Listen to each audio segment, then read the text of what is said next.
With just over a week until Final Fantasy VII Rebirth launches, we have updated information pertaining to demo and final release graphical and performance updates, a better look at the types of chocobos you can tame in the final game, a Final Fantasy VII Rebirth crossover event, an update on the development of Remake Part 3, and more. We've got a lot to get into, but before we get into the updates, definitely be sure to check out my giveaway of the digital deluxe edition of Final Fantasy VII Rebirth, entitling the winner to a number of extras that may give you further value on top of this ambitious beast of a remake. All information about the giveaway is linked in the description.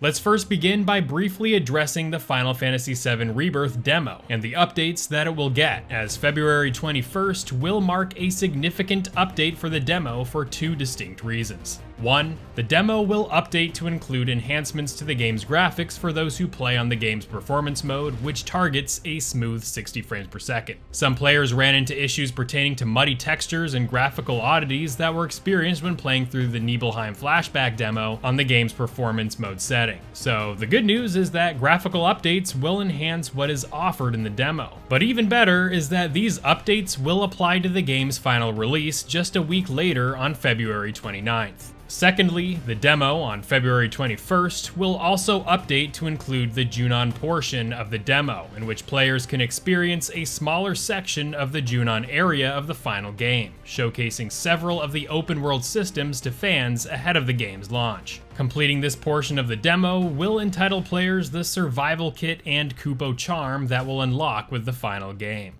The particularly awesome news here is the performance mode graphical update, as this shows that the developers are committed to making this highly anticipated game the best it can be come the game's final release. And yeah, let me know what your thoughts are on the demo and if you're looking forward to playing the Junon demo when it releases. If you just can't get enough of the demo and want more Final Fantasy VII before Rebirth launches, perhaps you will be interested in the Final Fantasy VII Ever Crisis crossover event featuring content from the upcoming Final Fantasy VII Rebirth. Definitely check out Ever Crisis, a quality mobile game if you would like a fun trip back through some of the most iconic moments of Final Fantasy VII. And this crossover event brings along with it some goodies that will make playing through the event worthwhile, especially if you enjoy Ever Crisis. Until March 3rd, Ever Crisis players can embark on the Nibelheim flashback as experienced through the Rebirth demo, allowing players to fight as both Cloud and Sephiroth. Upon completing this event, players will obtain Tifa's guide uniform along with Red 13's The Hellhound gear. For more information pertaining to this event, consult the link in the description.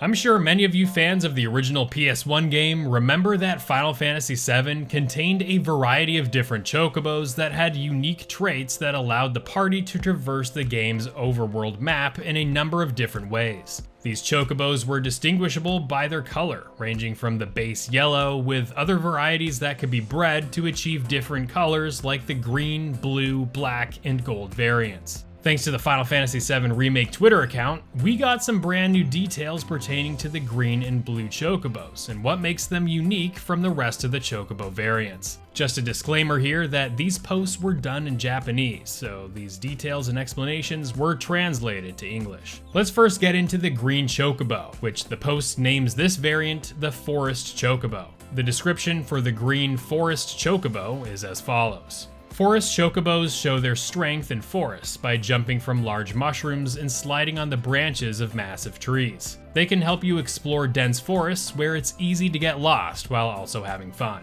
As seen in the recent trailers and promotional material for Final Fantasy VII Rebirth, it looks like these forest chocobos can definitely leap high in the sky and get some serious airtime, appearing to scale mountainous terrain with ease. Just like the green chocobos in the original game, where those chocobos were able to climb hills and mountains, this is definitely the kind of chocobo that we're going to want to use to reach more of the vertical areas throughout the game. Moving on to the blue chocobo, this particular variant is named the Sea Chocobo, with its description stating, "Sea chocobos can move freely on the sea and rivers thanks to water jets. They can float on water, and their powerful water jets can carry you to secret spots that you can't reach on foot." In the original game, the blue chocobo could only cross rivers and shallow waters, so Rebirth's sea chocobos certainly have more utility here. While we only got descriptions pertaining to the Gree and blue chocobos in Rebirth, it is worth pointing out that we have seen the black chocobos scale vertical cliffs in trailers past, along with a teal variant being able to glide. From the looks of it, Final Fantasy VII Rebirth is definitely expanding the capabilities of these chocobos in the Remake saga, leaving for potentially more variants coming in the third and final game of the Remake trilogy, with the gold chocobo in particular likely to be the most coveted of them all when the game launches years down the road. Speaking of the third game of the Final Fantasy VII Remake trilogy, we have insight into how far into development that game is in, with this information coming from Julien Chiez, a French video game personality who interviewed Rebirth game director Naoki Hamaguchi and Final Fantasy producer Yoshinori Kitase. When asked about transitioning from Rebirth to Remake Part 3, Hamaguchi states, "Of course, I cannot tell you what stage we are at, but we have already made progress on the script, and we are thinking about certain developments." He continues with, "When we got to the end of the development for Remake, we started talking about a sequel with writer Kazuhige Nojima, and I think we can say that we are in the same situation today." Bear in mind that this interview was conducted this past fall, so the team has more than likely begun more work on Part 3 now that Rebirth is just a week and a half from releasing. Back in June of 2022, Tetsuya Nomura, the creative director of Final Fantasy VII Rebirth, claimed that development had already begun on the third title in the Remake trilogy, so perhaps we may not have to wait 4 more years after Rebirth to finally get the full Remake saga. Julien Chiez's interview revealed that the speed in which Final Fantasy VII Rebirth was made was largely due to the majority of the staff who worked on Final Fantasy VII Remake staying on to make Rebirth. And with the third chapter in the Remake saga picking up after what would be the end of Disc 1 of the original game, the infrastructure in place for the more open world components featured in Rebirth is likely to be an easier transition between games, at least over the transition from the very linear Midgar-centric Final Fantasy VII Remake to the much more grand and open Final Fantasy VII Rebirth.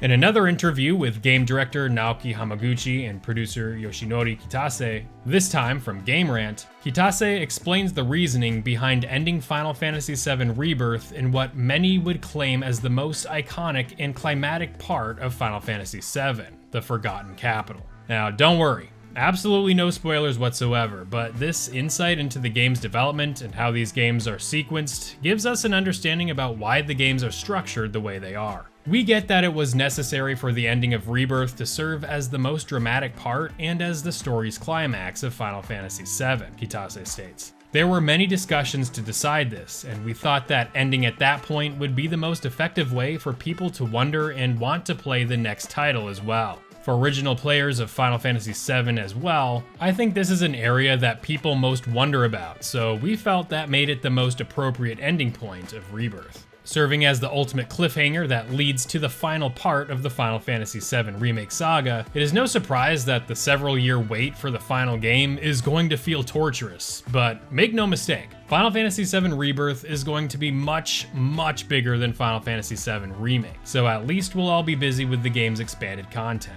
Naoki Hamaguchi confirmed as much this past September, stating that the game will contain nearly 100 hours of content, with 40 of those hours reserved for players who solely focus on the main story path. Rebirth is an incredibly ambitious game that seeks to recreate some of the most iconic moments and stories from RPG history, and I cannot wait to experience it all next week, but I want you to let me know if you're liking the sound of all this in the comments below. While the Final Fantasy VII Remake saga will be in development for the next several years, the developers teased what a Final Fantasy VIII Remake would look like, and you can learn all about it here in this video on your screen. Thank you all for your continued support, and I will see you real soon in the next one.